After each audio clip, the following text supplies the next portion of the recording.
नमस्कार दोस्तों।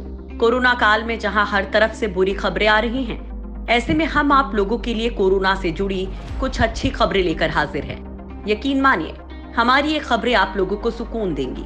दोस्तों, देश में कोरोना के मामले भले ही बढ़ रहे हैं, लेकिन अच्छी खबर ये है कि एक दिन में कोरोना से रिकवर होने वालों का रिकॉर्ड बना है। वहीं कोरोना को खत्म करने के लिए बीएचयू एक हर्बल टैबलेट बनाने की कोशिश में लगा है। इसके साथ ही अमेरिका में हुए एक शोध से पता चला कि आयोडीन कोरोना के खिलाफ कारगर हथियार बन सकता है। दोस्तों, इन खबरों के साथ ही हम आप लोगों को कोरोना से जुड़े कुछ शोध के बारे में भी बताएंगे। बीएचयू बना रहा कोरोना के खिलाफ हर्बल टैबलेट। दोस्तों, कोरोना को खत्म करने के लिए लगातार शोध हो रहे हैं।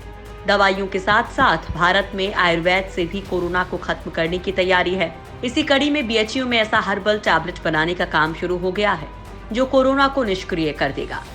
बीएचयू के साइंस इंस्टीट्यूट में सेंट्रल डिस्कवरी सेंटर के शोध छात्र आर्टेमिसिया पौधे की पत्ती से प्रयोग के तौर पर हर्बल टैबलेट बना रहे हैं। इसके तहत आर्टेमिसिया एनुआ पौधे में पाए जाने वाले यौगिक की मदद से मल्टी यूज टैबलेट बनेगी। ये मलेरिया और हेपेटाइटिस में भी इस्तेमाल की जा सकेंगी। वनस्पति विज्ञान विभाग ने आर्टेमिसिया एनुआ पर शोध किया है। दावा किया जा रहा है कि शोध अध्ययन के आधार पर स्टार्टअप से तैयार हर्बल टैबलेट कोरोना वायरस के रोकथाम में मददगार होगा। रूस ने एंटीवायरल दवा कोरोनावीर को दी मंजूरी।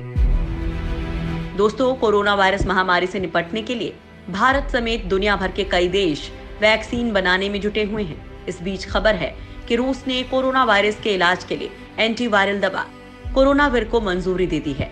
कोरोनावीर को प्रिस्क्रिप्शन ड्रग के तौर पर मंजूरी मिली है, यानी इसे डॉक्टर के सुझाए जाने पर ही खरीदा जा सकेगा।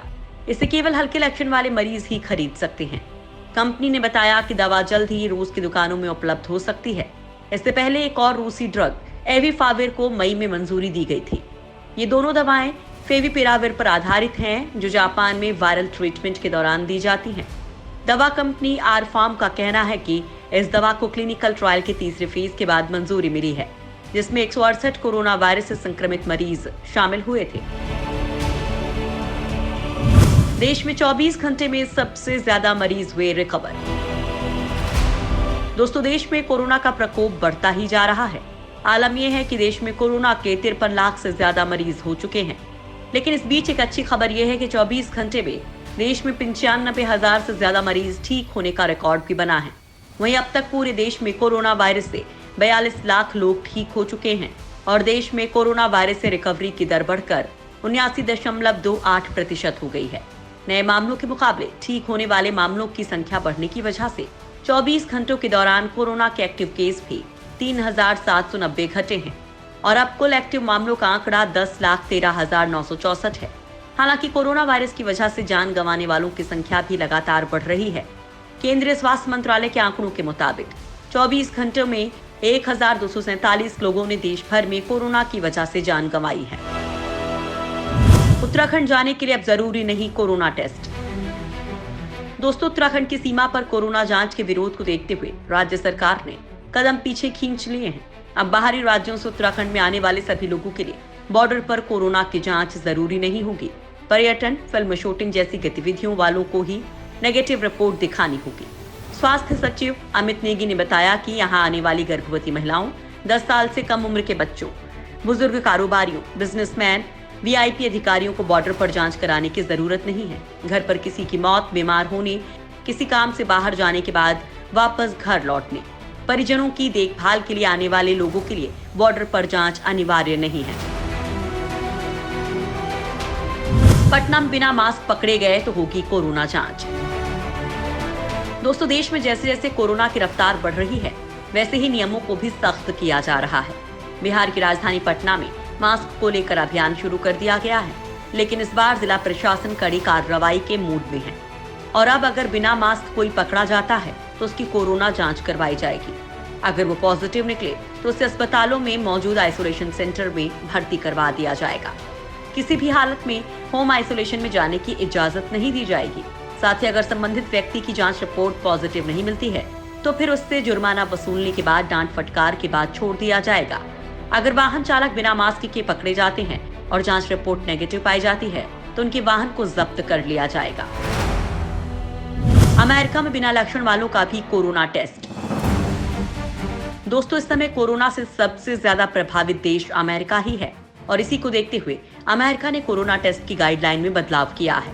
नई गाइडलाइन के मुताबिक जिनमें लक्षण नहीं दिखाई दे रहे हैं उन्हें भी टेस्टिंग की जरूरत है।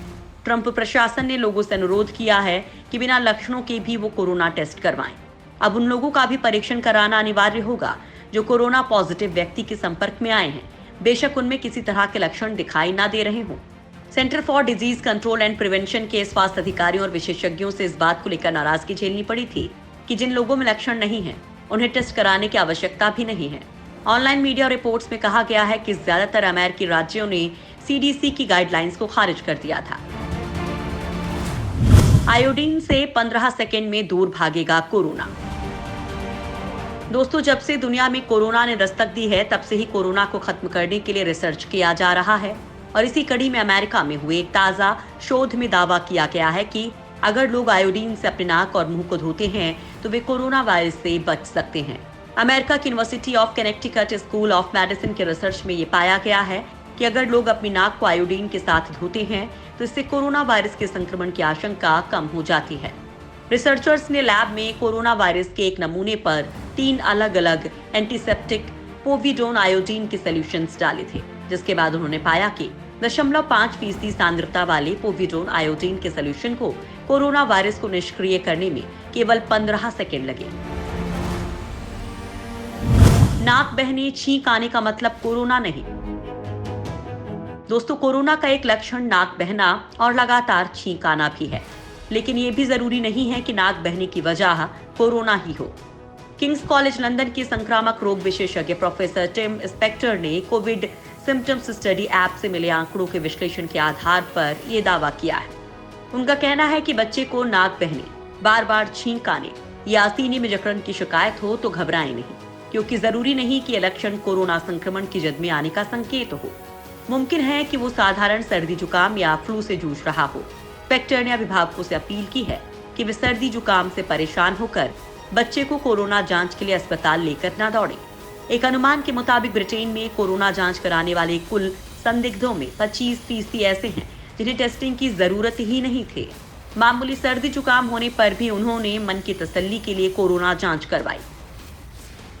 टॉयलेट पाइप से भी फैल सकता है कोरोना। दोस्तों, अमेरिका के वैज्ञानिक कई महीने पहले इस बात को कह चुके हैं कि कोरोना का संक्रमण मानव मल से भी फैल सकता है, क्योंकि अमेरिका में मिले कोविड-19 पेशेंट्स के मल में कोरोना वायरस के आरएनए पाए गए थे। दरअसल कोई व्यक्ति वायरस के संपर्क में आ जाता है तो उसके हाथ या शरीर के संबंधित अंग पर यह वायरस कई घंटों तक जीवित रहते हैं। सफाई या जानकारी के अभाव में ये वायरस चेहरे पर हाथ लगने से मुंह और नाक के जरिए शरीर में प्रवेश कर जाते हैं। ऐसे में संक्रमित व्यक्ति के शरीर से उल्टी और मल के साथ कुछ मात्रा में वायरस शरीर से बाहर निकलते हैं। इस दौरान अगर कोई अन्य स्वस्थ व्यक्ति इस वायरस की चपेट में आ जाए तो वो वायरस उस व्यक्ति को भी बीमार बना देता है। जो संक्रमित व्यक्ति मल त्याग के लिए सीट का उपयोग करते हैं, उनके मल के साथ ये वायरस पाइपलाइन में पहुंच जाता है और कई दिनों तक पानी के अंदर जीवित रह सकता है।